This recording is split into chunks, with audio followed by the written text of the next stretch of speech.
तो जिस बुक के बारे में आज हम बात करने वाले हैं वो सिद्धार्थ है। हरमन हेज ने लिखी है। हरमन हेज को नोबेल प्राइज़ भी मिला है लिटरेचर के लिए।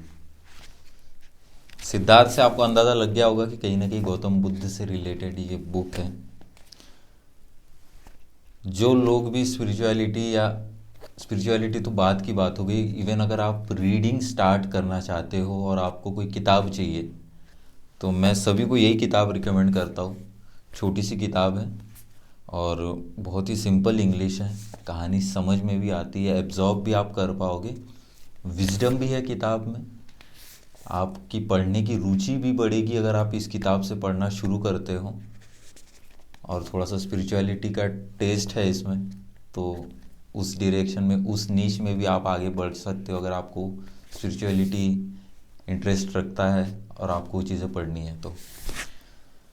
लगभग 200 पन्नों की किताब है।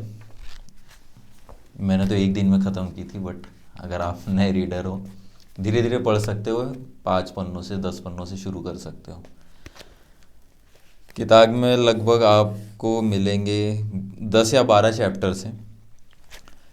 एक बेस आपको बता देता हूँ कहानी का। ऐसा है कि सिद्धार्थ और गोविंद दो फ्रेंड्स हैं। दोनों की रुचि है, दोनों को मुक्ति चाहिए अपने जीवन में, और उसी की तलाश में उनका जीवन निकलता है और उसी पे है ये कहानी। दोनों के अपने अपने पथ होते हैं, दोनों के अपने अपने एक्सपेरिमेंट्स होते हैं, और अल्टीमेटली मुक्ति किसको मिलती है, कैसे मिलती है, किस तरीके से मिलती है, वो इस किताब में बताया है। सिद्धार्थ की बात करते हैं। सिद्धार्थ ब्राह्मणों के घर का एक लड़का होता है, समझ लीजिए ब्राह्मण परिवार का है। बचपन से ही उसको वेद और जितने भी हमारी सनातन संस्कृति की किताबें होती है या धार्मिक ज्ञान होता है उसको दिया जाता है। हर चीज़ से भली भांति वो परिचित होता है। हर चीज़ कह सकते हैं, वेदों पे तो उसकी इतनी पकड़ होती है कि उसे हर श्लोक याद है। गोविंद उसका मित्र है। दोनों बचपन से ब्राह्मणों की जो भी स्कूल होता है या उनका जो इंस्टीट्यूशन होता है उस एरिया का, वहाँ पढ़ते हैं। सिद्धार्थ के पिता भी ब्राह्मण होते हैं, वहाँ से उसे काफ़ी कुछ सीखने मिलता है। बट एक समय ऐसा आता है कि सिद्धार्थ को बहुत कम उम्र में समझ आ जाता है कि ये सब रट के, ये सब पढ़ के जो मुझे मुक्ति चाहिए वो तो हासिल नहीं होगी। उसका ये मार्ग नहीं है। कॉन्साइंस इतना अच्छा है सिद्धार्थ का कि कम उम्र में उसे पता चल जाता है। और उसी समय बात ऐसी होती कि उनके गांव में शमन्स आते हैं। अब ये शमन समझ लो आप, एक तरीके की कम्युनिटी है या एक ऐसा पंथ है जो संसार छोड़ के, यानी मटेरियलिस्टिक लाइफ छोड़ के, आम जीवन छोड़ के लोगों से अलग हो जाते हैं, जंगलों में जीने लगते हैं। वहाँ वो अपने अपने तरीक़ों से ध्यान करके, ये सब तरीक़ों से वो लोग भी मुक्ति पाना चाहते हैं, उनका अलग तरीका होता है। तो जब सिद्धार्थ को पता चल जाता है कि सिर्फ ये सब चीज़ें जानने से मुझे मुक्ति नहीं मिलेगी, क्योंकि ये तो परंपरा चलते आ रही है, उसके पिता ने उसको जो चीज़ें सिखाई, उनके पिता ने भी सिखाई, सब ट्रेडिशनली चलते आ रहा है, बट उसने इतना तो देखा था कि किसी को मुक्ति नहीं मिली है। तो सिद्धार्थ और गोविंद को पता चलता है कि उनके गांव में शमन्स आ गए। तो फिर अब ये सोचते हैं कि हम भी कल जाएंगे शमनों के पास। तो एक अच्छा किस्सा है कि देखो, आप जिसको मुक्ति चाहिए वो क्या कुछ नहीं कर सकता है। यहाँ से पता लगता है कि जब सिद्धार्थ अपने घर में जाता है तो वो अपने पिता से, समझ लीजिए, परमिशन मांग रहा है कि भाई मुझे उनके पास जाना है, शमनों के पास। उसके पिता उसको परमिशन नहीं देते, वो एक जगह खड़ा रहता है और उसके पिता आते चले जाते हैं और वो वही खड़े रहता है। समझ लीजिए शाम को खड़ा है, दोपहर को उसने परमिशन मांगी तो उसके पिताजी ने मना कर दिया और चले गए। शाम को फिर आके देखते हैं ये वही खड़ा है। फिर उनको लगता है थोड़ी देर बाद ये चले जाएगा। रात को देखते हैं तो भी वही खड़ा रहता है। ऐसे समझ लीजिए बहुत देर तक वो वहाँ खड़ा रहता है और अल्टीमेटली उसके पिताजी आके बोलते हैं कि तू क्यों अभी खड़ा है, तुझे क्या चाहिए। और वहाँ पे सिद्धार्थ बोलता है कि आपको पता है मुझे क्या चाहिए। और उसी मोमेंट में उसके पिता बोलते हैं कि तुम जाओ। गोविंद सिद्धार्थ का बहुत ही अच्छा खास दोस्त है, अच्छी संगत है गोविंद की। सिद्धार्थ और गोविंद अच्छे दोस्त हैं। तो बहुत कम उम्र में आप समझ लीजिए कि गोविंद खुद को सरेंडर कर देता है सिद्धार्थ को, क्योंकि गोविंद को एक कहीं ना कहीं पता चल जाता है कि सिद्धार्थ के पास ऐसी कुछ खासियत है जो उसमें नहीं है, और बहुत अच्छी बात है, वो बहुत अच्छी कि उससे कुछ सीख सकता हूँ मैं, इसके साथ रह के तो मेरा पक्का भला होगा। तो गोविंद भी सिद्धार्थ के साथ शमनों के पास चले जाता है। जब वो शमनों के पास जाते हैं तो वहाँ पे उनको एक्सेप्टेंस मिल जाता है, वहाँ वो लोग रहते हैं, धीरे धीरे टेक्निक सीखते हैं। अभी तक वो सिर्फ जो लिखी हुई बातें थी, जो वो ज्ञान था स्क्रिप्चर्स का, वो उन्होंने पढ़ा था एज अ ब्राह्मण। अभी वो शमनों के पास जाते हैं, वहाँ टेक्निक सीखते हैं, मेडिटेशन सीखते हैं, ध्यान लगाना, और शमन उनको काफ़ी चीज़ें सिखाते हैं। उसमें बहुत काम की चीज़ें जो शमन सिखाते हैं कि वो फास्ट करना सिखाते हैं, पेशेंस रखना सिखाते हैं, और सोचना सिखाते हैं।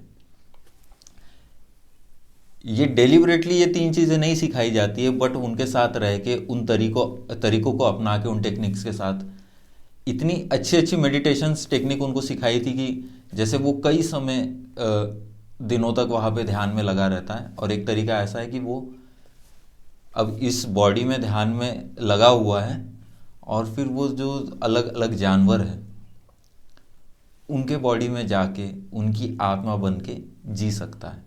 वो देख रहा है ध्यान में कि कैसे दूसरे दूसरे जो जीव हैं उनकी उनकी लाइफ देख रहा है या समझने की कोशिश कर रहा है।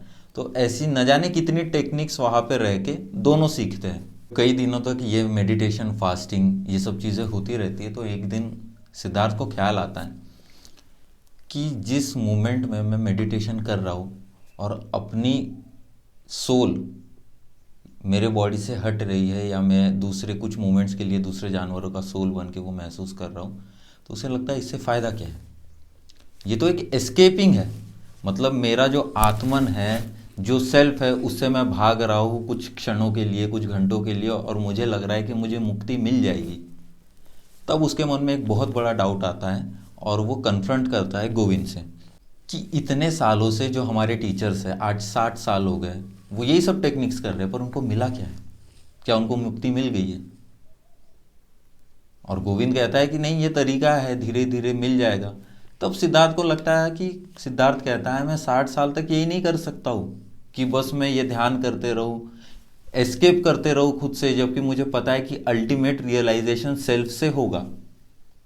एट दैट मोमेंट, उस पॉइंट में जब वो इतने दिनों महीनों तक उनके साथ रहता है, शमनों के साथ, तो उसे इतना ख्याल पूरी तरीके से आ जाता है कि ये मैं एस्केप कर रहा हूँ, मेरा यहाँ कुछ भला होने वाला नहीं है। जब मैं ध्यान में लगा हुआ हूँ तो ये जो नम्बनेस फील हो रही है, मैं इससे खुद को डिसीव कर रहा हूँ, और ये डिसीवनेस मुझे नहीं चाहिए। और लर्निंग क्या होती है? दूसरों से लर्न करके मुझे कुछ नहीं मिलेगा। ये रियलाइजेशन सिद्धार्थ को होने लगता है, और तभी कहीं ना कहीं गोविंद फिर से उसकी बात मानता है। गोविंद को लगता है कि हाँ, सिद्धार्थ सही कर रहा है, सही कह रहा है, सो आई शुड सपोर्ट हिम। दोनों का कॉन्वर्सेशन होता है, दोनों जाते हैं उनके शमन के लीडर्स के पास, उनको बोलते हैं कि अभी हम आपके साथ नहीं रहेंगे। इसी से कुछ समय पहले उनको पता चलता है गौतम बुद्ध के बारे में, कि ये गौतम बुद्ध नामक कोई व्यक्ति है जो जिनको निर्वाण की प्राप्ति हो गई है, और वो बहुत अच्छा ज्ञान देते हैं लोगों को। उनके पास काफ़ी कुछ चीज़ें सीखने की जो हमें काम आ सकती है। तो अब शमनों से मन भर गया था, या सिद्धार्थ को वो चीज़ें नहीं मिल रही थी जो एक्सपेक्टेड थी, और एट दैट मोमेंट उनको गौतम बुद्ध की भी बात पता चल गई। तो वो दोनों फैसला करते हैं कि हम यहाँ से जाएंगे गौतम बुद्ध के पास। जब शमनों के पास से सिद्धार्थ जाता है तो एक ख्याल आता है, गोविंद उसको पूछता है यार, इनके पास रह के हम कितना कुछ सीख सकते हैं, हम तो पानी पे भी चलना सीख सकते हैं टेक्निक्स। तो सिद्धार्थ इतनी अच्छी बात करता है, सिद्धार्थ बोलता है कि मैं पानी पे चल के सीखने से मुझे क्या मिल जाएगा। समझ रहे हो आप? वो डिसीव करने वाली बात है कि हम ये सीख लेंगे, वो सीख लेंगे, ज़माने भर की टेक्निक सीख लेंगे, बट मेरा उससे कुछ भला नहीं होने वाला है। मैं पानी पे चल के मुझे मुक्ति तो नहीं मिलने वाली, मुझे निर्वाण तो नहीं होने वाला। तो सिद्धार्थ ने कहीं ना कहीं ये रियलाइज कर लिया था कि शमनों के साथ रह के वो टेक्निक सीख रहा है। और सीखना, लर्निंग, इस वर्ड से भी कहीं ना कहीं सिद्धार्थ पसंद नहीं करता था, क्योंकि उसे लगता था कि ये चीज़ें दूसरों की बताई गई है जो मैं कभी दूसरों से सीख नहीं सकता हूँ। क्योंकि जब वो ब्राह्मण था तभी वो दूसरों से सीख रहा था, शमनों के पास आया तभी भी दूसरों से ही सीख रहा था ये सब चीज़ें। टेक्निक्स थी, क्योंकि भले वो ध्यान में बैठ रहा था बट अब यहाँ पे एक चीज़ आ गई कॉन्फ्लिक्टिंग की। अब उसे लग रहा है कि मैं डिसीव कर रहा हूँ, मैं बॉडी छोड़ के जा रहा हूँ, मतलब क्या कर रहा हूँ मैं, खुद थोड़ी देर के लिए डिसीव कर रहा हूँ, मुझे लग रहा है मिल गया, हालांकि मिला नहीं है। तो अब वो दोनों वहाँ से शमनों की कम्युनिटी छोड़ते हैं और बढ़ते हैं गौतम बुद्ध के जहाँ भी वो उस समय रुके थे, तो उस डायरेक्शन में वो दोनों आगे बढ़ते हैं। सिद्धार्थ और गोविंद लगभग पहुंच गए हैं उस गांव में जहाँ पे गौतम बुद्ध और उनके जो अनुयायी है उन्होंने शरण ली है। उन्हें पता चल जाता है कि हाँ गौतम बुद्ध है। तो शाम को डिस्कोर्स हो रहा है वहाँ पे, और एज शमन सिद्धार्थ और गोविंद वहाँ जाके बैठते हैं। एक किस्सा यहाँ पे ऐसा है, सुनो, कि बहुत ही दोनों एडमायर करने लगे गौतम बुद्ध को देख के ही, और दोनों समझ गए थे कि भाई ये तो पहुंचे हुए बंदा है, ये आदमी, उनको ऐसा फील हो रहा है कि इनको तो निर्वाण प्राप्ति हो गई है। जब डिस्कोर्स खत्म होता है तो हर शाम की समझ लीजिए एक रिचुअल होता है कि जो भी नए लोग आते हैं वो अपना नाम आगे देते हैं कि हम आज से आपके साथ रहने की इच्छा रखते हैं, आपका शिष्य बनने की हमारी इच्छा है। तो नंबर करके सब एक एक जन जाने लगता है। उसके बाद गोविंद भी आगे जाता है और गोविंद बोलता है कि गौतम बुद्ध को कि मैं आपका शिष्य बनना चाहता हूँ। गौतम बुद्ध उनको एक्सेप्ट कर लेते हैं, और जब वो वापस आके देखता है तो सिद्धार्थ नहीं उठता, और गोविंद को लगता है ये क्या हो गया, सिद्धार्थ तू क्यों नहीं जा रहा, इन्हीं के लिए तो हम इतने दूर से आए थे। तब सिद्धार्थ गोविंद को बोलता है कि थोड़ी देर के लिए रुक जा, मेरी बात छोड़। एट प्रेजेंट एक काम अच्छा हुआ कि तूने मेरा साथ छोड़ा। तू कब तक मेरे बताए डायरेक्शन में चलता, कब तक तू मुझे फॉलो करता। आज पहली बार तूने खुद से कोई डिसीजन लिया है, और मुझे बहुत अच्छा लगा ये कि तूने मेरी तरफ नहीं देखा। तू इतना प्रभावित हुआ गौतम बुद्ध से कि तेरे मन से जो एक डिसीजन आया तूने तुरंत ले लिया, एक बार के लिए न मुझे कंसल्ट किया, न ये सोचा कि जो ये बोलेगा वही मैं करूँगा। हालांकि गोविंद को अच्छा नहीं लगता है कि अब ये ऐसे कर रहा है, ये मुझे छोड़ के चले जाएगा, क्योंकि बहुत सालों से वो साथ में रह रहे होते हैं। तो दोनों अलग हो जाते हैं। दूसरे दिन सिद्धार्थ सोचता है कि चलो अब मैं चले जाऊंगा यहाँ से, उस रात वो रुकता है। बट एक दिली इच्छा उसकी रहती है कि मेरा एक कॉन्वर्जेशन एटलीस्ट गौतम बुद्ध के साथ हो। तो बाय लक दूसरे दिन जब वो निकलता है वहाँ से, उस कम्युनिटी से, उस गांव से दूसरी ओर जाने के लिए, तो उसे गौतम बुद्ध मिलते हैं। गौतम बुद्ध मिलते हैं और उसके मन में एक सवाल रहता है गौतम बुद्ध को लेके कि वहाँ उसे ये फील होता है कि गौतम बुद्ध जो बता रहे हैं, जो ज्ञान दे रहे हैं, उससे मेरा क्या भला होगा। क्योंकि जो निर्वाण गौतम बुद्ध को मिला, जो मुक्ति उनको मिली, वो तरीका उनका था, वो मेरे लिए काम नहीं आएगा। उनके पाथ या उनके तरीके मुझे कैसे काम आएंगे कि मुझे भी एग्जैक्ट उस पाथ को फॉलो करके मुक्ति मिल जाएगी, निर्वाण मिल जाएगा। जबकि ये कॉन्फ्लिक्ट हो रहा था यहीं पे कि गौतम बुद्ध उसको बताते भी है कि देखिए ऐसा ज़रूरी नहीं है कि सबको अलग अलग ही तरीके चाहिए।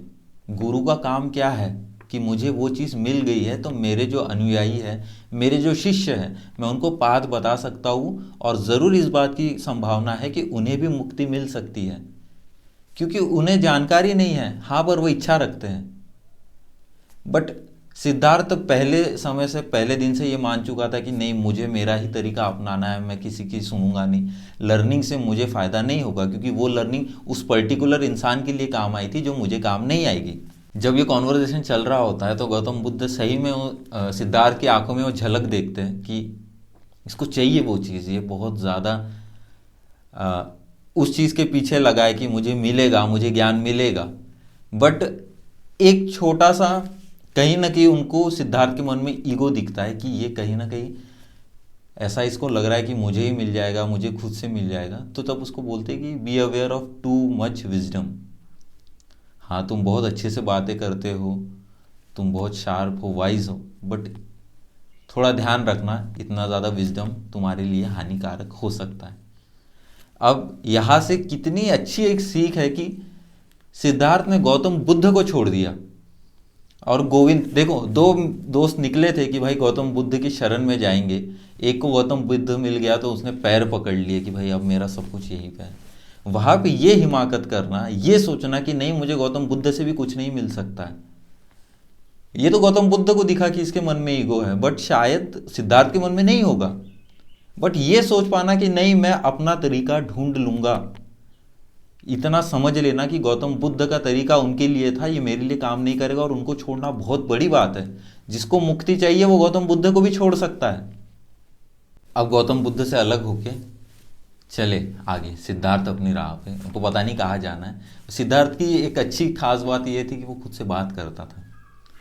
बात ऐसे नहीं करता था कि बस सवाल पूछ रहा है, उसे जवाब भी मिलते थे, खुद ही जवाब देता था। बट वो इतना उस मोमेंट में चलते वक्त कई बार ऐसे छोटे छोटे किस्से आए हैं जहाँ पे उसे जवाब मिल रहे हैं, जो सवाल के जवाब उसे दूसरे लोगों से नहीं मिलते थे, खुद से मिल जाते थे। और यही से समझ लीजिए बहुत बड़ा ट्रांजिशन फेज आता है, एक बहुत बड़ा टर्निंग पॉइंट है कि सिद्धार्थ ने गौतम बुद्ध को छोड़ दिया। अब वो चल रहा है, आगे बढ़ रहा है, और उसे लग रहा है कि ये तो समझ गया है कि मेरे को ना टीचिंग्स चाहिए ना मेरे को दूसरों की लर्निंग चाहिए, इनसे मेरा भला होगा नहीं, जो होगा सेल्फ से होगा, खुद से होगा। तो अभी तक मैं क्या गड़बड़ कर रहा हूँ, ब्राह्मण बन के देख लिया, श्रमण बन के देख लिया, गौतम बुद्ध के पास चला गया तो भी मुझे वो फीलिंग नहीं आई अंदर से, तो मैं क्या क्या भूल कर रहा हूँ, क्या गलती कर रहा हूँ।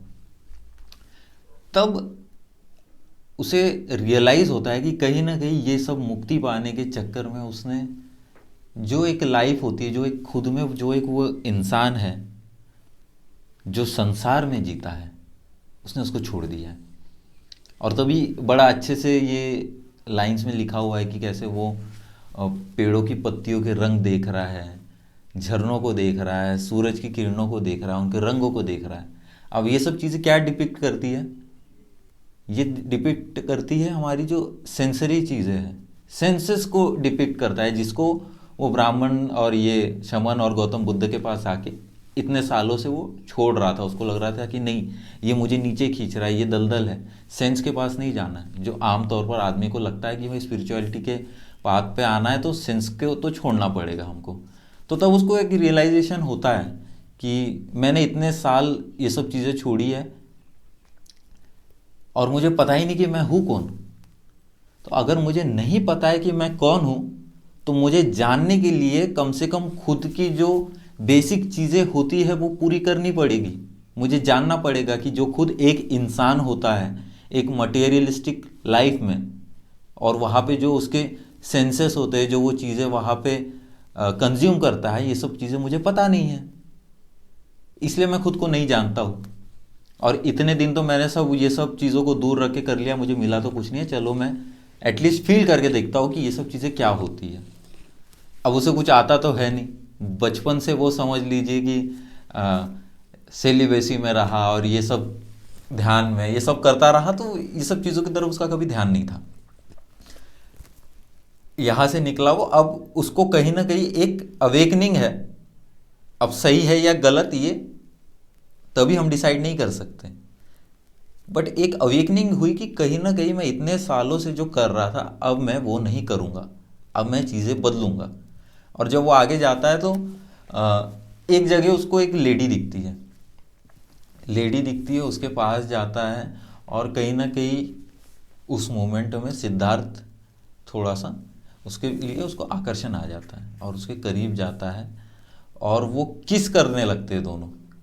उस मोमेंट में दोनों किस करने लगते हैं, और क्योंकि लड़की जो है वो कहीं ना कहीं सिड्यूस करने की कोशिश करती है सिद्धार्थ को, और सिद्धार्थ भी अट्रैक्शन में उसके साथ किस करने लगता है। और जब वो आगे बढ़ने ही जा रहे होते तब सिद्धार्थ के मन में आता है नहीं कि मैं क्या कर रहा हूँ। मतलब थोड़ी समय पहले उसको रियलाइजेशन हुआ है कि ये मैं जो मतलब जो किस कर रहा है ये उसने कभी किया नहीं है, और उसने थोड़ी देर पहले डिसाइड किया है कि मुझे ये सब करना है, मुझे जीना है, ये सब चीज़ें फील करना है। फिर भी उस लड़की के साथ उस मोमेंट में वो बोलता है, उसके मन से आवाज़ आती है नहीं। अब ये सोचने वाली बात है कि नहीं क्यों नहीं, शायद इसीलिए क्योंकि भले उसने मन बना लिया कि मुझे करना है, बट इतने सालों की जो कंडीशनिंग थी उसका असर उस मोमेंट में फिर से दिख गया कि नहीं ये नहीं करना है, और उसके मन में वो बात आ गई कि मुझे नहीं करना है, और फिर वो जब उससे हटता है तो किस करने के पहले जो औरत उसको इतनी सिडक्टिव लग रही थी, इतनी खूबसूरत लग रही थी, उसके बाद तुरंत उसको लगता है कि ये एक जानवर है, मतलब जानवर जैसे हम बोलते हैं कि वी आर एनिमल्स, उस तरीके से बताया कि ये एक एनिमल है जो अभी हीट में है। और वो देख के मुड़ जाता है सिद्धार्थ और आगे बढ़ जाता है। बट इसका मतलब ये नहीं है कि जो उसने पहले सोचा था अब वो करने वाला नहीं है, उसने मन तो बना लिया था, बट ड्यू टू कंडीशनिंग या उसके मन की जो आवाज़ आई उसने उससे सुन लिया। आगे बढ़ता है तो जब वो एक गांव में जाता है, अब उस गांव में नदी पड़ जाती है बीच में जहाँ उसे जाना होता है, तो वहाँ पे एक बोटमैन होता है जो नदी चलाता है, लोगों को पार करवाता है। तो उस बोट में सिद्धार्थ बैठते हैं और दूसरी गांव तरफ जाते हैं। तो वो बोटमैन को बोलता है कि भाई मेरे पास तुम्हें देने के लिए कुछ है तो नहीं। तो वो बोलता है कोई बात नहीं, इसके बाद जब कभी तुम मिलोगे तो मुझे दे देना जो भी होगा। और तभी उससे काफ़ी बातें भी करता है। तो उस समय वो बोटमैन उसको बोलता है कि ये नदी से मैंने बहुत कुछ सीखा है। और सिद्धार्थ को लगता है कि मतलब इतना क्या सीख लिया, नदी में ऐसा क्या सीखने लायक है। वो बोटमैन सिद्धार्थ को समझाता है, और तभी सिद्धार्थ के मन में ख्याल आता है कि कितने अच्छे लोग हैं जो मुझे मिल रहे हैं, सब गोविंद जैसे हैं, क्योंकि गोविंद ने भी हमेशा उसका ध्यान रखा, उसकी अच्छी बातें सुनी, उससे अच्छी बातें बताई। हालांकि वो उसको फेयरवेल दे देता है। वहाँ से यही है कि वो बोटमैन बताता है कि मैंने जो भी मेरे जीवन में सीखा है सिर्फ इस नदी से सीखा है, इस पानी से सीखा है। वहाँ से सिद्धार्थ उतरता है, दूसरे गांव में जाता है। अब जब सिद्धार्थ उस गांव में जाता है तो वहाँ पे एक वैश्या होती है कमला नाम की, जो बहुत ही फेमस उस गांव में होती है और बहुत ही सुंदर होती है। तो किस्सा ऐसा है कि सिद्धार्थ गांव में जा रहा है और उस पाथ पे कमला आ रही है। कमला एक सीटेड चेयर पे है जिसको 4 लोगों ने अपने कंधे पे उठाया है और वो लेके आ रहे हैं। अब सिद्धार्थ की वेशभूषा समनों वाली है, एक कपड़ा और बड़े बड़े बाल, दाढ़ी है। तो वो उसको देखता है और जब वो जा रही होती है तो सिद्धार्थ के मन में आ जाती है बात कि ये जो कमला है इसी से मैं सीखूंगा जो सारी बातों से आज तक मैं वंचित रहा हूँ। लव, लस्ट, सेंशुअल एक्सपीरियंसेस, ये सब चीज़ें अब मैं इसी से सीखूंगा क्योंकि ये तो बेस्ट है। तो उसका जो पीछे जो उसके लोग होते हैं काम करने वाले, उनमें से वो एक को बताता है कि कमला को आप बताइए कि एक शमन है जो आपसे मिलना चाहता है। तो सिद्धार्थ उसके जाने के बाद ये तो समझ जाता है कि इसके पास में इस वेशभूषा में जाऊंगा तो शायद अपीलिंग नहीं होगा। तो वो जाता है, अपने बाल कटवाता है और तेल वेल लगा के कंघी करता है, दाढ़ी हटवाता है, अच्छे कपड़े पहन लेता है और उसके पास दूसरे दिन जाता है। तो कमला उसको बोलती है, अरे तुम वही हो ना जो कल वहाँ थे, कल ही तो तुमने मुझे ग्रीट किया था, तो आज तुम ये सब क्या करने आ गए यहाँ पे, यानी एकदम वेशभूषा बदल के आ गए। तो सिद्धार्थ इतना हम्बल होता है, इतना उसमें मतलब समझिए उसके बात करने के तरीके में हम्बलनेस है और एक प्यार भरी तरीके से वो बात करता है लोगों से, बड़ा ही अट्रैक्ट कर जाता है लोगों को जो भी उसकी बात सुनता है। कमला को वो बताता है आज तक का उसका पूरा जीवन का अनुभव, और वो उसको बोलता है कि मुझे सीखना है कि अपने सेंस के साथ क्या करना है। कमला से वो कहता है कि मुझे सीखना है वो आर्ट जो तुमने मास्टर किया है, जिससे मैं आज तक वंचित रहा हूँ। और सिद्धार्थ कमला को बताता भी है कि तुम पहली ऐसी महिला हो, पहली ऐसी लड़की हो जिससे मैं आँख मिला के बातें कर रहा हूँ, वरना आज तक मैं सबके पैरों पे देख के बातें करता था। क्योंकि वो मन बना के आया ना, धीरे धीरे उसने समझ लिया है कि ये सब चीज़ों से मैं दूरी बना कर रखा हूँ। जब तक ये चीज़ें मैं नहीं समझूंगा तब तक कहीं ना कहीं ये चीज़ें मेरे आड़े आते रहेगी, जो उसको अल्टीमेट लिबरेशन चाहिए था उस पाथ में। तो अब कमला कोई प्रेमिका तो नहीं है, कमला वैश्या है और उनको चाहिए पैसा।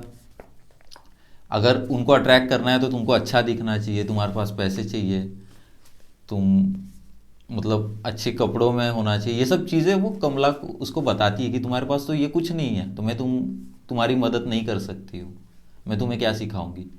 तो तब सिद्धार्थ उसको बोलता है कि तुमने ऑलरेडी मुझे सिखाना शुरू कर दिया है, देखो मैं कल किस वेशभूषा में था, आज किस में हूँ। तुम मेरी थोड़ी मदद करोगी तो मैं और वो सब चीज़ें कर पाऊंगा जो तुमको चाहिए। मैं हर वो चीज़ तुमसे सीखना चाहता हूँ, अब तुम ही मेरी टीचर हो। सिद्धार्थ ने तो उसको टीचर मान लिया है और वो चाहता है कि उसको एक एक किस मिले। सिद्धार्थ को एक किस चाहिए। तब कमला उसको पूछती भी है कि तुम क्या कर सकते हो कि मैं तुमको एक किस करूं। तब वो उसको एक कविता सुनाता है।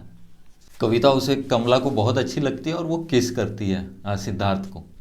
और वो सिद्धार्थ के लाइफ का सबसे पहला एक्सपीरियंस होता है जहाँ पे वो खुद इंटेंशनली और उस मोमेंट में विथ कंसेंट और सामने वाले के कंसेंट के साथ और जो चीज़ उसको चाहिए थी तहे दिल से वो उसको मिलती है। तो उसका फर्स्ट सेंशुअल एक्सपीरियंस होता है ये। और कमला भी बस वैश्या नहीं है, उसको सिर्फ वैश्या समझने की गलती मत करो, क्योंकि जब एक शमन के तौर पे सिद्धार्थ उसके पास आता है और उसको पूछता है कि तुझे डर नहीं लग रहा है क्या कि कोई आ गया है भाई तुम्हारे साथ कुछ कर भी सकता है, तुम मुझे, जब उसको मना कर रही थी वो कि मैं ऐसे नहीं दूंगी, तो कमला उसको क्या बोलती है कि क्या कभी कोई ब्राह्मण, कभी कोई शमन जंगल में जो होते हैं वो इस बात से डरा है क्या कि कोई आएगा और उनका जो नॉलेज है, उनका जो विजडम है उसको चुरा के लेके चले जाएगा। क्योंकि वो बोलती है कि लव, प्यार, ये कोई इसके लिए भीख मांग सकता है, खरीद सकता है, कुछ भी कर सकता है, और इसको कोई चुरा नहीं सकता है। तो मुझे इस बात का कोई डर नहीं है, क्योंकि जो मेरा कंसेंट है वो कोई चुरा नहीं सकता, वो सिर्फ मेरा है। अब ये किस्सा वगैरह का किस्सा हो गया। इसके बाद फिर से बात वहीं पे आ जाती है कि कमला पूछती है चलो एक कविता सुना दी तुमने, मैंने किस दे दी, पर इसके आगे क्या है, इसके आगे तो पैसे लगेंगे, वो कहाँ से तुम कमाओगे। तो सिद्धार्थ बोलता है मुझे तो ऐसे कुछ आता नहीं है पैसे कमाना। तो भी उसको बोलती है तुम्हें कुछ तो आता होगा। तब सिद्धार्थ उसको बताता है कि मुझे 3 चीज़ें आती हैं, I can think, I can fast and I can wait. अब देखो ये 3 चीज़ें जब वो एक शमन था वहाँ पे उसने सीखा था। एक सीख है यहाँ पे कि देखो कौन सी चीज़ कब काम आ जाए हम नहीं बता सकते। जीवन के किसी भी मोड़ पे कोई भी बचपन की सीख या किसी भी समय में आप कुछ सीखे हो तो कहीं ना कहीं काम आ सकता है। तो सिद्धार्थ बताता है कि मेरे पास यही चीज़ें हैं। तभी उसको वो पूछती क्या तुम पढ़ लिख सकते हो, और क्योंकि ब्राह्मणों के घर का था वहाँ पे पढ़ाई लिखाई तो बचपन में हुई है। तो सिद्धार्थ बोलता है हाँ मैं तो पढ़ लिख भी सकता हूँ। तब कमला क्योंकि एक वैश्या होती है तो उसकी पहुँच अच्छी अच्छी जगह रहती है बड़े बड़े लोगों के साथ। तो कमला उसको बोलती है कि एक बिजनेसमैन है, मैं तुम्हारी उससे बात करवाती हूँ और तुम उसके लिए काम करना, वो तुमको पैसे देगा और फिर तुम मेरे पास आना, मैं तुमको चीज़ें सिखाऊंगी। अब क्योंकि वो एक वैश्या है, यह भी एक समझने वाली बात है कि वो एक वैश्या है, वो उसका काम है। प्रभावित वो भी हुई है सिद्धार्थ से, और सिद्धार्थ ने तो समझ लो सरेंडर कर दिया, अभी मान लिया है कि यही है मेरी गुरु, इससे सब कुछ सीख के जाऊंगा मैं। जो जो आज तक मैंने नहीं सीखा है, जो जो चीज़ों से मैं दूरी बना के रखा हूँ मैंने, अब मैं इससे सीख के जाऊंगा। तो हालांकि बाद में बहरहाल उनसे दोस्ती करवाती है वो, और सिद्धार्थ उसके लिए काम करना शुरू करता है और उसका नाम है कामास्वामी। अब ये कामास्वामी है वो ट्रेडिंग वगैरह करता है, सिद्धार्थ वहाँ पे उसकी काफ़ी मदद करता है और सिद्धार्थ उसके साथ चीज़ें सीख रहा है कि ट्रेड कैसे करते हैं और बिजनेस क्या होता है, कैसे इंपोर्ट एक्सपोर्ट और प्रॉफिट लॉस ये सब क्या होता है, धीरे धीरे सिद्धार्थ सीखता है। अब सिद्धार्थ के मन में कहीं भी लालच नहीं है, जो कामास्वामी के मन में होता है, क्योंकि वो तो बिजनेसमैन है ना, उसको तो बस प्रॉफिट चाहिए। अब सिद्धार्थ बस सीख रहा है क्योंकि उसे सीखना है सब, उसके मन में कहीं ये लोभ नहीं होता है कि मुझे पैसे कमाने हैं या अब्यूज़ करना है गरीबों को कम दाम में दे के, ये सब चीज़ें। एक वाकया ऐसा है कि सिद्धार्थ कामास्वामी सिद्धार्थ को भेजता है किसी गांव में कि जाओ वहाँ पे जाके ट्रेड करके आओ, और सिद्धार्थ जाता है बट वो पॉसिबल नहीं होता है, उनको वहाँ पे नुकसान हो जाता है, कामास्वामी का बिजनेस का लॉस होता है, पर सिद्धार्थ वापस नहीं आता है। सिद्धार्थ 1-2 महीने वो गांव वालों के साथ रहता है और उनके साथ बातें करेगा, उनके साथ अच्छी वो बॉन्डिंग बना लेता है पूरे गांव वालों के साथ। अब सिद्धार्थ जब वापस आता है तो कामास्वामी बड़ा चिढ़ा हुआ रहता है कि तुम ये क्या करने गए थे वहाँ पे, मेरा नुकसान करवा दिया और वहाँ रुक गए, आए भी नहीं। सिद्धार्थ को किसी भी बात का बुरा नहीं लगता है, क्योंकि वो लालच के तौर पे इंटरेस्टेड नहीं है वहाँ पे। उसका इन्वेस्टमेंट बस ये है, पर्सनल इन्वेस्टेड वो इसलिए है कि मुझे सीखना है। वो उसको बोलता है, अरे चलो चला गया, हमारा नुकसान हो गया, बट मैं उनके साथ इसलिए समय बिता के आया हूँ, इसके बाद जब भी उनको कोई चीज़ बेचनी रहेगी तो वो मुझे याद करेंगे कि एक अच्छा ट्रेडर आया था, उनके साथ हमारी लास्ट टाइम डीलरशिप नहीं हो पाई, पर अब वो अच्छा आदमी है, अगली बार हम उनको देंगे। तो ऐसी चीज़ें समझाता है। कामास्वामी भी समझ जाता है कि हाँ, कामास्वामी को समझ आता है कि यार ये थोड़ा अलग टाइप का आदमी है, इसको फ़ायदे नुकसान से बहुत कुछ लेना देना नहीं है, और दूर का सोचता है। तो फिर अब धीरे धीरे, जैसे उस समय ये जुआ बड़ा खेला जाता था, तो कामास्वामी और सिद्धार्थ और बाकी लोग भी जुआ खेलते थे। तो सिद्धार्थ कभी हार जाता था, कभी जीतता था। कामास्वामी अक्सर देखता था कि ये जुए में हारता है तो इसको कोई डर नहीं लगता है, ये उसी इमोशन में रहता है जब ये जीतता है, जब ये नहीं खेलता है, और जब ये हार जाता है। जबकि हम लोग अगर 1000-2000 रुपये हार जाए किसी जुए में तो हमारी हालत ख़राब हो जाएगी, क्योंकि हम चाइल्ड लाइक पीपल है ना। कामास्वामी भी चाइल्ड लाइक पीपल था, उनमें से एक था, बट सिद्धार्थ वैसा नहीं था। तो ये काफ़ी समय तक ये उधर रहने लगता है सिद्धार्थ, और साथ ही साथ कमाई करने लगता है, अच्छी कमाई करता है, और कमला के साथ चीज़ें सीखते रहता है। कमला उसको बहुत प्यार देती है, बहुत चीज़ें सिखाती है, दोनों सेटिस्फाइड रहते हैं, और बहुत खुश रहता है सिद्धार्थ की जो चीज़ों से वो वंचित था आज तक, अब वो पूरी तरीके से कर पा रहा है। वो खुश है कि वो सीख रहा है ये सब। तो एक दिन ऐसी सिद्धार्थ और कमला साथ में उनका समय बिता रहे होते हैं, और तब आउट ऑफ लव ये बोलती है कमला सिद्धार्थ को कि you are the best lover, आज तक मैं इतने लोगों के साथ रही हूँ पर तुम जैसा कोई भी नहीं था, और इतना सब मेरे साथ इतना समय बिताने के बाद भी तुम अभी भी एक शमनों के जैसे कैसे जीवन बिता लेते हो। दिल से वो अभी भी एक शमन ही है। दिखने के लिए बाहर से भले उसने आज कपड़े पहन लिए हो, हीरे जवाहरात पहन लिए हो, ट्रेडिंग करता हो, बट वो मन से तो अभी भी शमन ही होता है। तो वो बोलती है तुम किसी से प्यार नहीं करते ना, मुझसे भी नहीं करते, ऐसा कैसे। तो तभी सिद्धार्थ कमला को पूछता है, कमला को बोलता है कि तुमने भी तो कई लोगों के साथ अपना समय बिताया है, पर तुम भी तो किसी से प्यार नहीं करती, ऐसा कैसे। तो तब कमला बोलती है कि शायद हम लोग कभी किसी से प्यार नहीं कर सकते, प्यार चाइल्ड लाइक पीपल के लिए है, जो इस संसार में जी रहे हैं चाइल्ड लाइक पीपल, उनके लिए प्यार है, हम दोनों कभी किसी से प्यार नहीं करते हैं। और उसको बोलती है कि अभी अभी मैं इतनी खूबसूरत हूँ तो तुम मुझसे अट्रैक्टेड हो, पर जब मैं बूढ़ी हो जाऊंगी तो मैं चाहती हूँ कि कभी मैं तुम्हारा बच्चा रखूँ। और उसके बाद वो ये प्यार की बातें करती है, और उसके बाद दोनों अलग अलग हो जाते हैं। तो फिर सिद्धार्थ काफ़ी समय तक उसके बाद इसी संसार में उलझा रहता है। अब आप संसार समझ गए होंगे कि क्या होता है।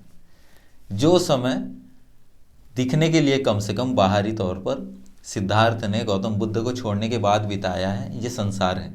तो इस संसार में काफ़ी समय तक सिद्धार्थ जा रहा है, कमला के पास जाता है और कामास्वामी के लिए काम करता है। धीरे धीरे धीरे अब वो, उसे पता नहीं चल रहा है, बट अब वो इससे भी ऊब रहा है। ऊब रहा है तो ये सब चीज़ें कैसी ऊब रहा है, ये कैसे दिखता है हमें कि अब धीरे धीरे ना, जब वो जुआ खेलता है और जब वो चीज़ें हारने लगता है ना, तो सिद्धार्थ के मन में चिड़चिड़ाहट हो रही है, वो चिढ़ रहा है जो पहले नहीं चिढ़ता था। और जब लॉस वॉस होता है तो उसके एक्सप्रेशन बदलते हैं। अब ये सब चीज़ें कामास्वामी को दिख रही है, वो ये सब देख के खुश हो रहा है कि हाँ चलो अब शायद ये हमारे जैसा बन रहा है, क्योंकि उसके जैसे लोग उसके ज़्यादा काम के आएंगे। सिद्धार्थ ने भले उसको बहुत प्रॉफिट करवाया है, बट कहीं ना कहीं जब उस पर टेंशन आएगा, उसको पता लगेगा कि ये लॉस है, तो वो और मेहनत करेगा और पैसे कमाएगा। जैसे वो कर रहा था, वो बहुत चीज़ें हारता था और ज़्यादा कमाने के लिए अब ऐसी चीज़ें कर रहा था जो नहीं करना चाहिए, लोगों का नुकसान करना, खुद का फ़ायदा करना, सिर्फ वो जुए के लिए सब चीज़ों में रह के। अब ऐसे ही काफ़ी समय चलता रहा और इसकी उम्र सिद्धार्थ की लगभग 40 साल की हो गई। एक दिन वो कमला के साथ होता है और कमला उसे एक बात बोलती है, आउट ऑफ नोवेयर उनकी एक बात चलती है कि ये जो उसका मैंगो ट्री का जो गार्डन होता है अच्छा खासा, वो बोलती है कि ये सब एक समय के बाद मैं चीज़ें छोड़ दूंगी और मैंने गौतम बुद्ध का नाम सुना है, मैं उनको दे दूंगी। अचानक से सब रिकॉल करता है सिद्धार्थ, जो वो सब छोड़ के आया है, और उसके मन में कहीं ना कहीं एक इरिटेशन और सेंस ऑफ गिल्ट ओवरवेलम हो जाता है वो, क्योंकि अचानक से गौतम बुद्ध का नाम आ गया है, जो चीज़ें भूल गया है, क्योंकि अब वो संसार में फंस गया है। संसार क्या है? प्रोक्रिएशन, बच्चे पैदा करना और उसी के लिए जीना, उसके लिए कमाई करना, उसी के आसपास की चीज़ें जो कर रहा है सिद्धार्थ इतने सालों से। सिद्धार्थ कमला के पास से चले जाता है और अपने घर जाके नशा वगैरह करता है, बहुत नशे में रहता है, सो जाता है। अचानक से उसे सपना आता है कि उसके पास जो एक गोल्डन कलर का बर्ड होता है एक पिंजरे में, वो केज से उड़ गया है, बाहर चला गया है। तो सिद्धार्थ अचानक से जागता है, जाके देखता है तो वो केज में जो बर्ड है वो मरा हुआ है। रियलाइजेशन होती है उसे, कुछ समझता नहीं है हुआ क्या है, बट उसको लगता है कि शायद मुझे सोचना पड़ेगा, ये कुछ संदेश है।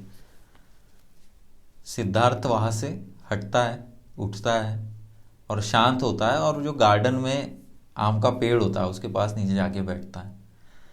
वो सोचता है कि ये सब याद करता है कि इतने समय से क्या क्या करते आया है वो, ब्राह्मण श्रमण, उसके बाद गौतम बुद्ध को छोड़ा, यहाँ आया, यहाँ जमाने भर की चीज़ें सीखा, ट्रेडिंग सीखा।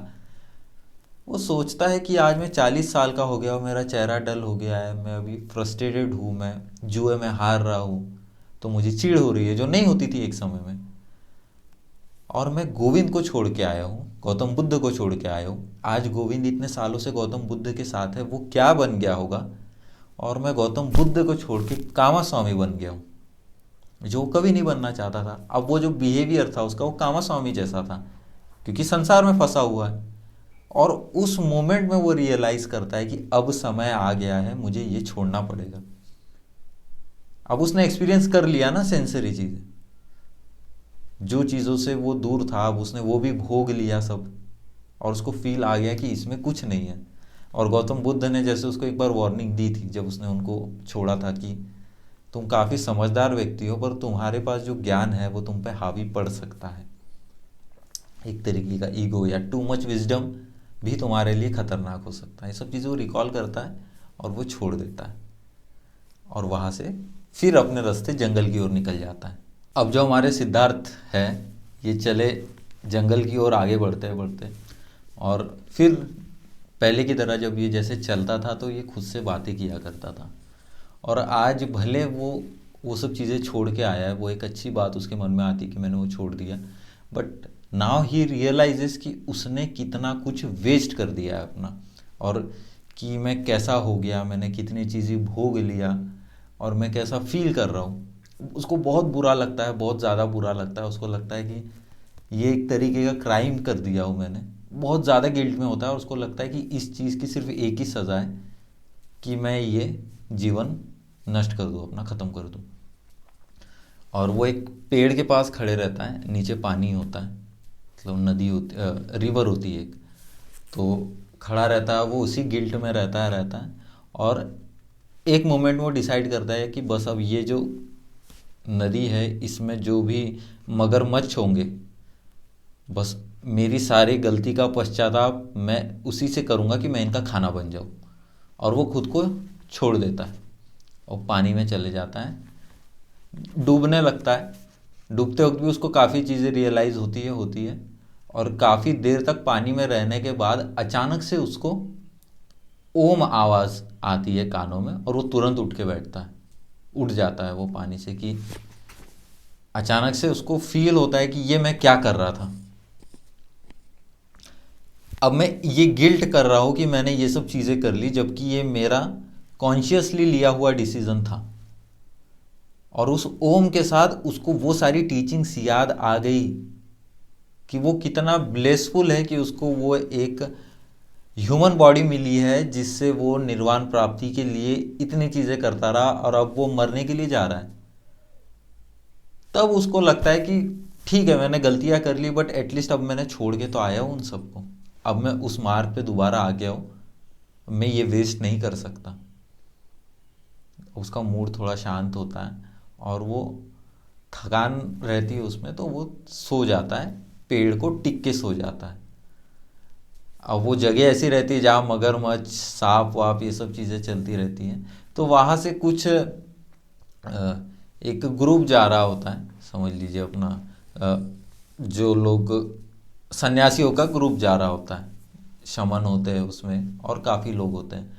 तो एक आदमी उसमें से आके बैठ जाता है इसके पास, सिद्धार्थ के पास। उसको लगता है कि यार इधर सांप वाप रहते हैं, ये ऐसे ही सोया हुआ है, इसको किसी ने काट लिया तो वो काफ़ी देर वहाँ पे रुका रहता है।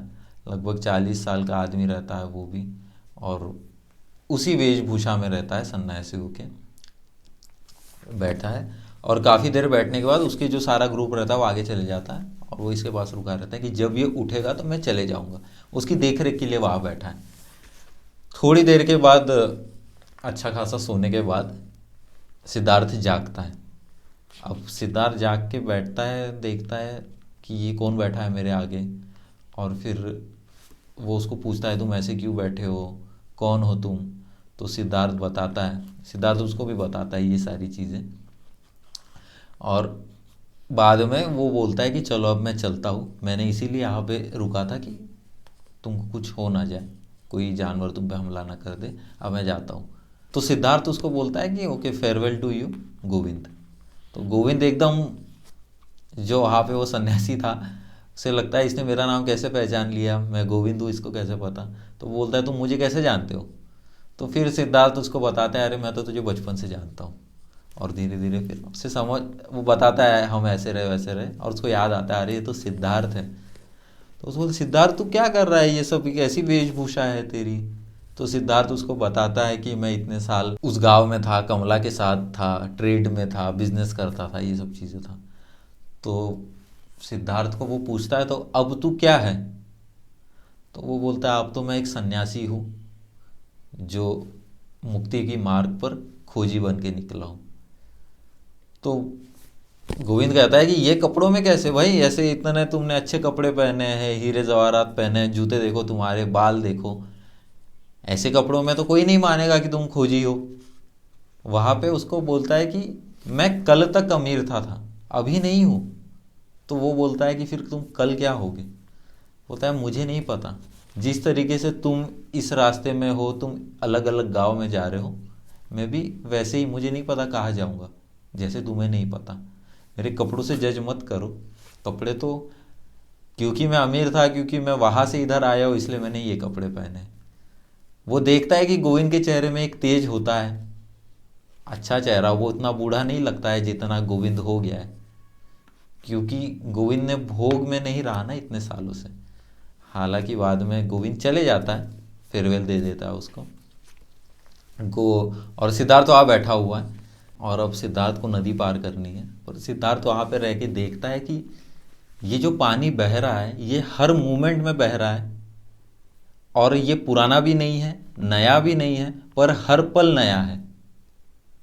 ऐसे सोचता है कि ये पानी से सीखने लायक कितनी चीज़ है, क्योंकि कल रात जो उसकी जान बची है वो इस पानी से, उसके कानों में ओम आवाज़ आया था, इस कारण से उसकी जान बची। और उसने बड़ा ही ध्यान लगाया दूसरे दिन पानी में कि ये पानी हर वक्त बह रहा है, आज अभी इधर है तो नेक्स्ट सेकंड आगे है, पर इधर भी वैसा ही है जैसा नेक्स्ट सेकंड में, और जो आ रहा है नया वो भी वैसा ही है। तो पानी से सीखने लायक बहुत चीज़ें ये उसको उस वक्त फील होता है। और उसे याद आता है कि यार इसी नदी में तो कई सालों पहले मुझे एक फेरी मैन मिला था, मतलब जिसके नाव में वो बैठा था, नाविक मिला था। और वो याद करता है, और थोड़ी देर बाद वो नाविक वहाँ पे उसे दोबारा मिलता है।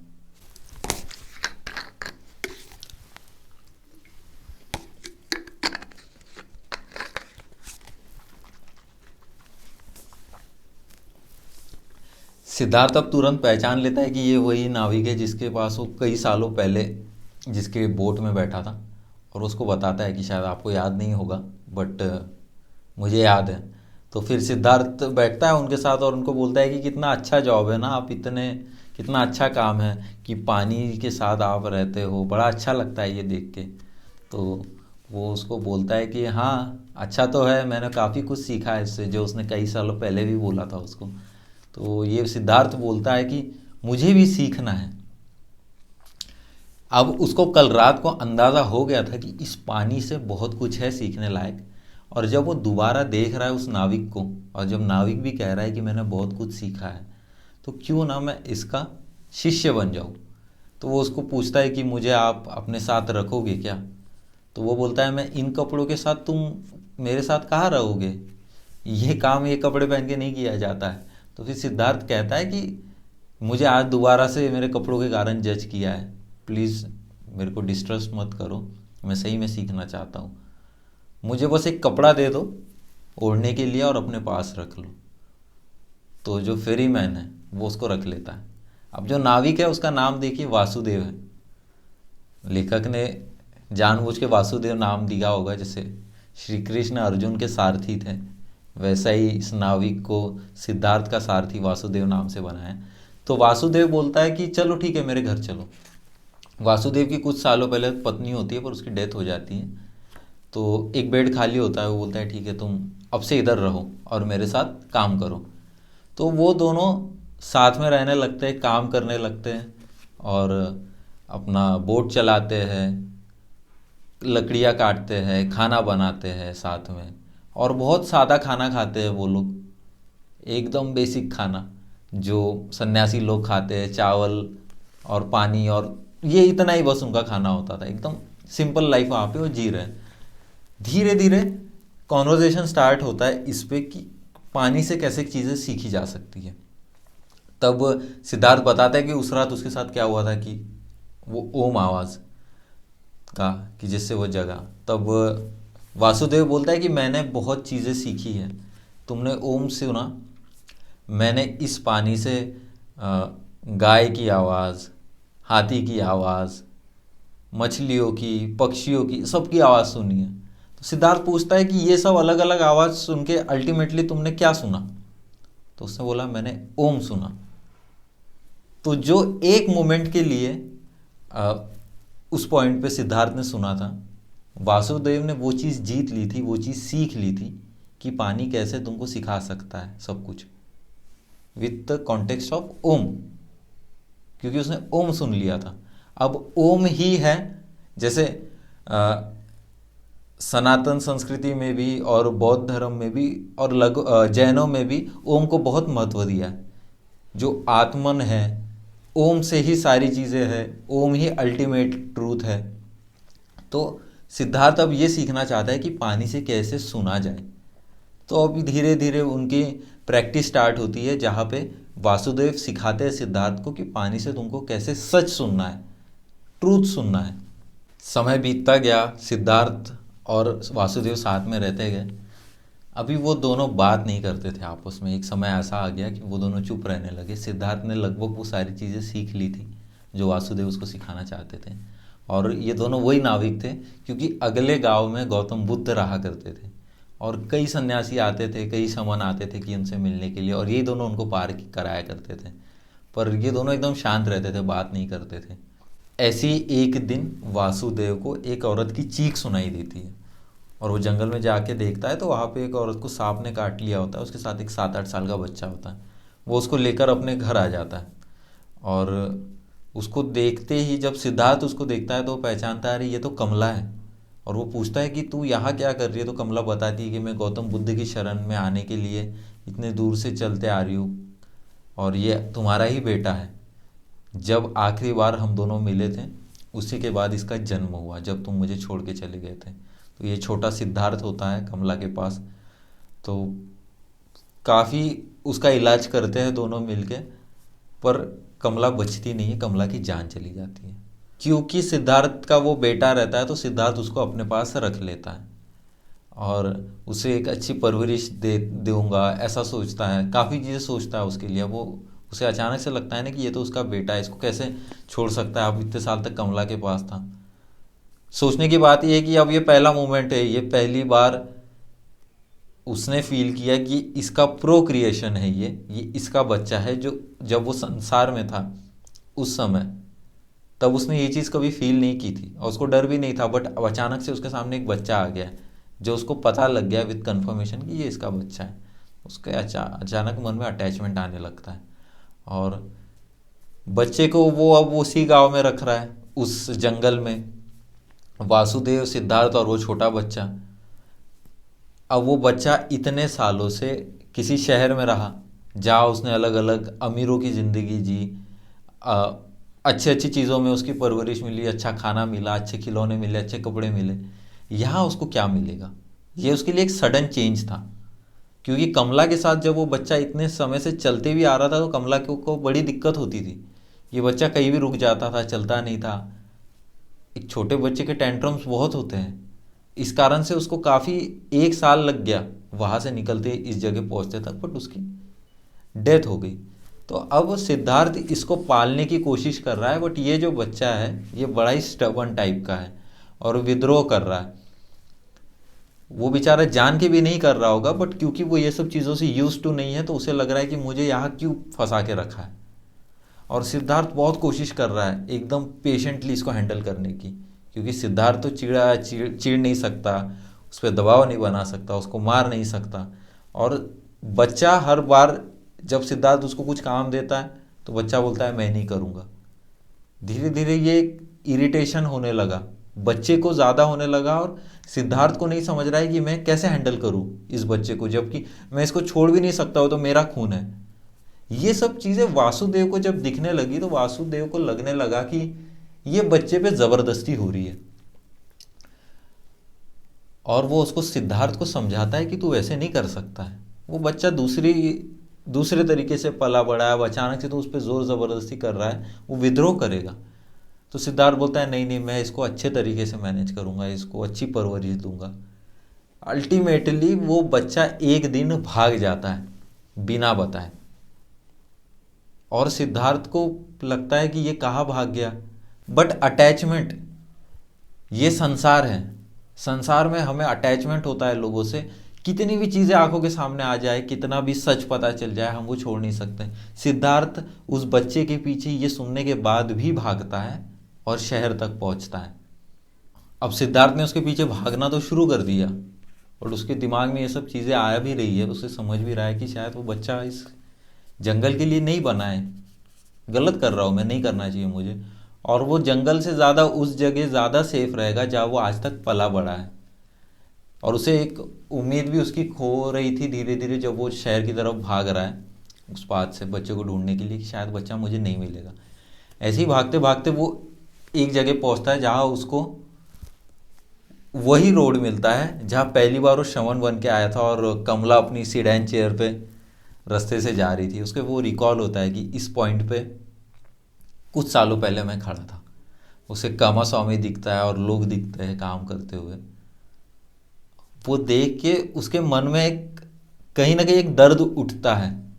वो मान लेता है कि बच्चे को तो अब मैं नहीं लेके जाऊंगा, वो उसे समझ आ जाता है, बट एक कुछ दर्द होता है उसके मन में, आता है ख्याल। अब मुझे उससे उसका आंसर चाहिए। वो वही रुक जाता है, बैठ जाता है ध्यान करने के लिए। वो सोचता है कि क्या है ये चीज़, क्या है। धीरे धीरे वो जब सोचता है उसे पता चलता है कि कैसे वो बच्चे को उसने रोक के रखा था, उसे रियलाइज़ होता है। और अल्टीमेटली उसके मन में एक जवाब आता है ओम का, फिर से ओम बजता है उसके मन में, और उसी के साथ उसके कंधे पे एक हाथ वो फील करता है। वो होता है वासुदेव का। वासुदेव भी इसके पीछे पीछे आते हैं देखने के लिए। वासुदेव के पास एक केला होता है, वो खुद खाता है, एक केला सिद्धार्थ को देता है, और दोनों समझ जाते हैं वासुदेव क्या बताना चाहता था पहले। सिद्धार्थ भी समझ गया, दोनों अपने जंगल की ओर चले जाते हैं। अब फिर से उनका रूटीन शुरू हो गया था। सिद्धार्थ और वासुदेव साथ में नौका पे बैठते थे, लोगों को पार कराते थे। बट सिद्धार्थ उस ग्रीफ में था, उसके मन में एक दर्द था, क्योंकि उसका बच्चा चला गया है, जो उसका पहला अटैचमेंट था उसके लाइफ में। इससे पहले वो कभी किसी से अटैच नहीं हुआ था। सिद्धार्थ देखता था कि कैसे अब उसके नौका में भी बैठते थे ना लोग अपने बच्चों के साथ। उसके मन में आता था कि क्यों लोग पोजीशन के लिए इतना उनका मन रहता है, क्यों लोग इतने पॉजिटिव होते हैं बच्चों को लेके, अपने फैमिली को लेके, अपने ज्वेलरी को लेके, जेवर को लेके और प्रॉपर्टी को लेके। और उस बीच में उसके मन में एक थॉट आया कि जो संसार को मैं अभी तक नीचा समझता था, या मैं समझता था ये मेरे लेवल के नहीं है, तो मैं गलत सोचता था। ये लोग भी उतने ही हकदार है जितना मैं हूँ, जितने ये संसार के लोग हैं और जितने की इस दुनिया के जानवर हैं। इनको कम नहीं आंक सकते हैं। ये एक थॉट था जो उसके मन में कहीं ना कहीं परिवर्तन आया, और जो उसके मन में दर्द था वो थोड़ा सा भरा, क्योंकि वो सीखा, एक चीज़ सीखा कि उसका बच्चा मिला, चला गया, वहाँ से वो एक चीज़ सीखा कि मैं जो इनको कम आंकता था, मुझे कम नहीं आंकना चाहिए।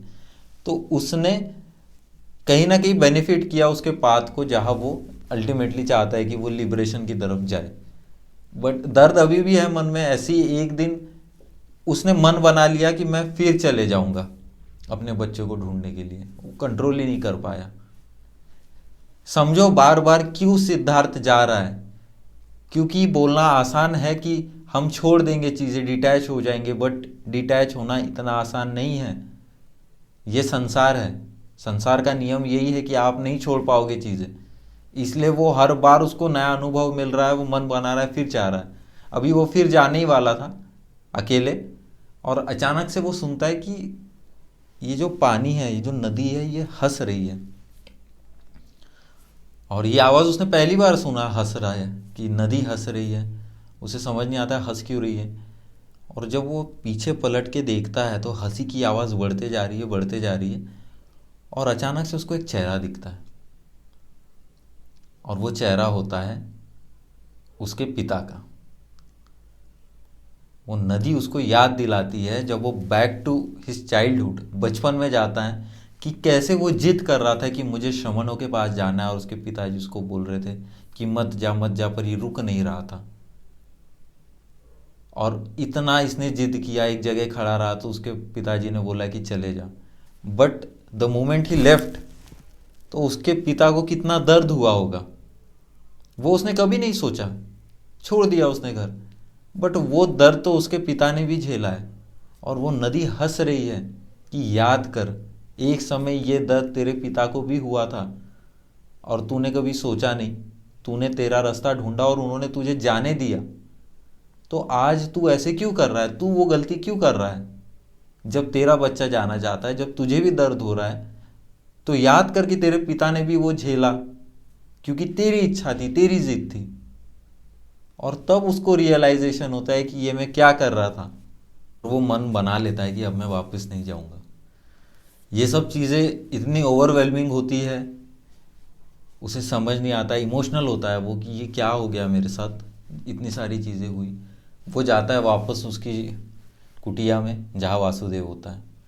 वहाँ जाके सिद्धार्थ एक्सप्रेस करता है, हर एक चीज़ बताता है, रोते हुए बताता है, इतना बताते जाता है इतने सालों का कि उसने क्या क्या गलतियाँ की, क्या किया। वो नदी उस पर इतना हंसी, उसको बुरा लगता है कि ये मेरे साथ कैसे हो गया, इतना सब कुछ। और जब ये एक्सप्रेस कर रहा है ना सिद्धार्थ, तो वासुदेव इस तरीके से सुन रहा है कि मतलब सिद्धार्थ को लगता है कि जो वो बता रहा है वो खुद ही सुन रहा है। यानी सिद्धार्थ वासुदेव के रूप में खुद को देखने लग रहा है। और धीरे धीरे धीरे वासुदेव का चेहरा इतना उसमें मर्ज होने लगता है कि उसे लगता है कि ये तो मैं भगवान से बात कर रहा हूँ। और वासुदेव बाद में सिद्धार्थ को बोलता है कि तूने नदी को हंसते हुए देखा है ना, पर तूने पूरी बात नहीं सुनी। वो सिद्धार्थ का हाथ पकड़ता है और उसको नदी के पास लेके जाता है। फिर सिद्धार्थ उस पानी में देखता है, उसे सबसे पहले दिखता है कि उसके पिताजी रो रहे हैं जब वो छोड़ के चला गया। उसके बाद वो खुद दुखी है जब वो उसका बच्चा उसको छोड़ के चला गया। उसका बच्चा भाग रहा है खुशी में उस जगह। उसे गोविंद दिखता है, कमला दिखती है, उसने जो जो चीज़ें आज तक मांगी है वो सब दिखती है, उसकी ख्वाहिशें, उसके गोल्स। पानी दिखता है कि कैसे पानी बूंद बन के नीचे गिरता है, फिर वेपर बन के ऊपर जाता है। ये प्रोसेस जो बार बार होते रहता है, एक ही साइकिल रिपीट होते रहती है सफ़रिंग की। उसने जितने भी गोल्स चाहे बार बार उसे दिख रहा है पानी की आवाज़ में, पानी से। और वो एक अच्छे ऑब्जर्वर की तरह एकदम शांत हो जाता है और वो चीज़ें देख रहा है, देख रहा है। और उसी वक्त अल्टीमेटली सारी चीज़ें मिलके एक चीज़ में सब मर्ज हो जाती है और उसे ओम सुनाई देता है। और इस समय वासुदेव उसको देखता है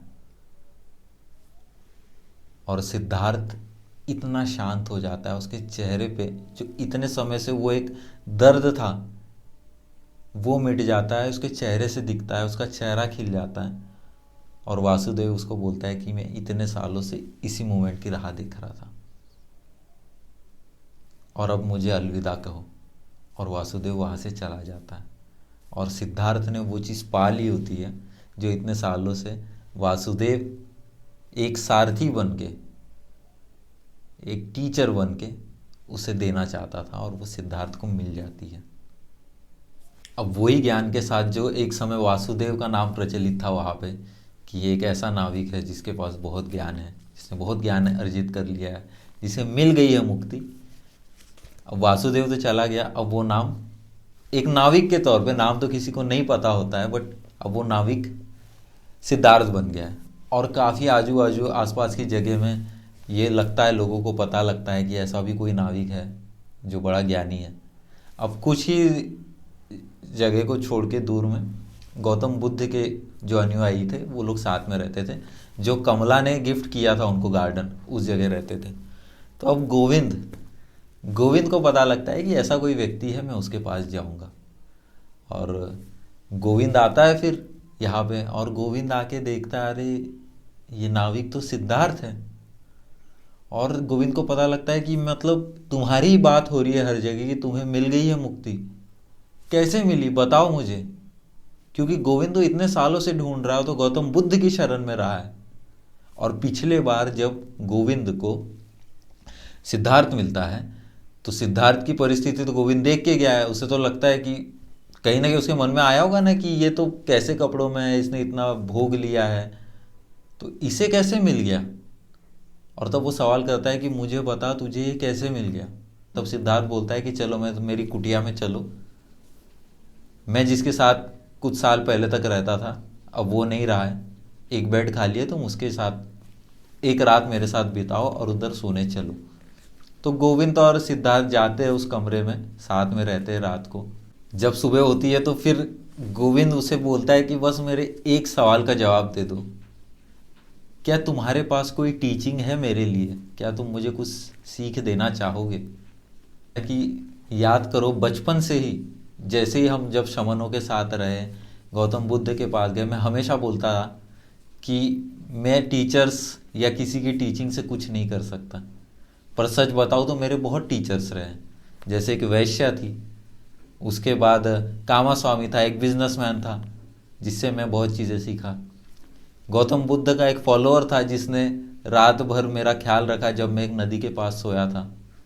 उसके बाद मुझे अगर किसी ने सबसे ज़्यादा कुछ सिखाया है तो वो है ये नदी और वासुदेव। और वासुदेव कोई ऐसा थिंकर नहीं था, बहुत सादा आदमी था, बट उसे पता था कि उसके लिए क्या ज़रूरत का है, जैसे गौतम बुद्ध को पता है। फिर भी गोविंद बोलता है कि मुझे बताओ कुछ, तुम तो हमेशा से बोलते थे किसी की टीचिंग काम नहीं आ सकती है, तो तुमने क्या सीखा जो तुम्हारा गोल था कि मैं खुद से सीखूंगा, क्या तुमने खुद से भी कुछ सीखा क्या। तब सिद्धार्थ गोविंद को बोलता है कि शायद तुम इतना खोज रहे हो कि तुम्हें खोजने का समय नहीं मिल रहा।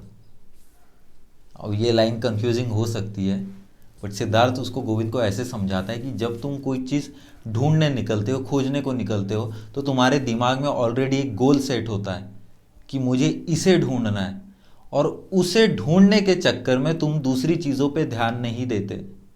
मतलब सर्च करने के चक्कर में जो आसपास चीज़ें तुम फाइंड कर सकते हो वो तुम देखते ही नहीं हो। तुमने बड़ा लिमिट कर दिया, अब तुमको पता है मुझे यही चीज़ चाहिए, बट इस बात की क्या गारंटी कि जो तुमने गोल बना लिया है कि मुझे उस चीज़ से वो मिलेगा, ये फिक्स तो नहीं है। पर ऐसा ज़रूर हो सकता है कि वो चीज़ ढूंढते ढूंढते जो आजू बाजू की चीज़ें है जिसको तुम इग्नोर ना करो, उससे तुम्हें वो मिल जाए। तब सिद्धार्थ बोलता है कि मैं खुद से सीखा हूँ, मैं सोचता हूँ, कई कई बार दिनों दिन तक सोचता हूँ, बट सही मायने में मैं तुम्हें वो चीज़ एक्सप्रेस नहीं कर पाऊंगा जो मैंने फील किया है। क्योंकि जो ज्ञान होता है वो आप किसी को दे नहीं सकते हो, और अगर आप किसी को ज्ञान दोगे तो सामने वाले को वो बेवकूफ़ी लगेगी, और इसीलिए सही मायने में मैं तुमको कुछ दे ही नहीं सकता हूँ जो मैंने पाया है। जो ज्ञान मैंने पाया है अगर मैं वो एक्सप्रेस करूँगा तो उसमें कहीं ना कहीं कुछ चीज़ें छूट जाएगी, क्योंकि वो मैंने फील की है और मेरे पास वैसे कोई वर्ड्स है नहीं। सिद्धार्थ गोविंद को बोलता है कि the opposite of every truth is a truth.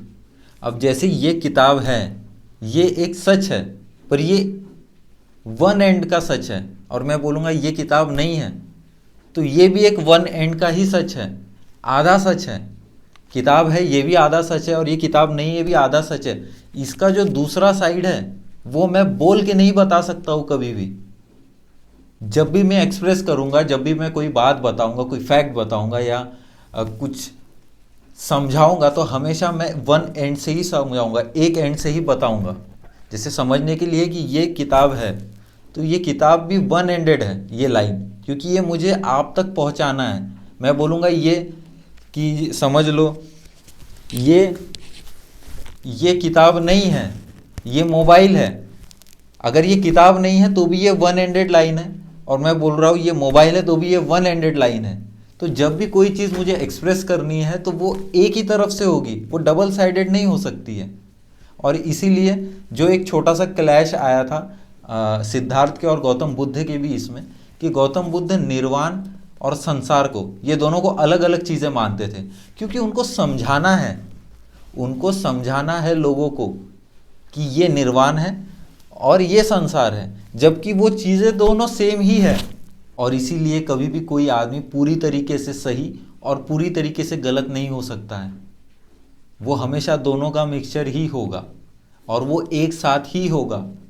उस मोमेंट में वो बुद्धा बनने के प्रोसेस में नहीं है, पर वो ही फ्यूचर बुद्धा है। उसी में फ्यूचर बुद्धा रिलाय करता है, उस सिनर में, उस पापी में, जो कल जाके बुद्ध बन सकता है। इसका मतलब ये नहीं कि जो गौतम बुद्ध है, गौतम बुद्ध नहीं, बुद्ध जो शब्द है, जो आदमी निर्वाण को प्राप्ति कर लेता है, तो वो बुद्धा उस पापी से, उस क्रिमिनल से, उस सिनर से अलग नहीं हो जाता है। फर्क बस इतना है कि अभी वो उस प्रोसेस में नहीं है, बट यही फ्यूचर बुद्धा है। और इसी प्रोसेस में अब मैं ये नहीं बता सकता हूँ कि अगर अभी मैं एक पापी आदमी हूँ तो मैं निर्वाण प्राप्ति में, बुद्ध बनने की जो मेरी क्षमता है उससे मैं कितने टाइम पीरियड से दूरी पे हूँ, वो मैं बता नहीं सकता हूँ। हो सकता है एक ब्राह्मण अभी चोर बनने के प्रोसेस में हो, एक चोर बुद्ध बनने के प्रोसेस में हो, बट ये प्रोसेस है।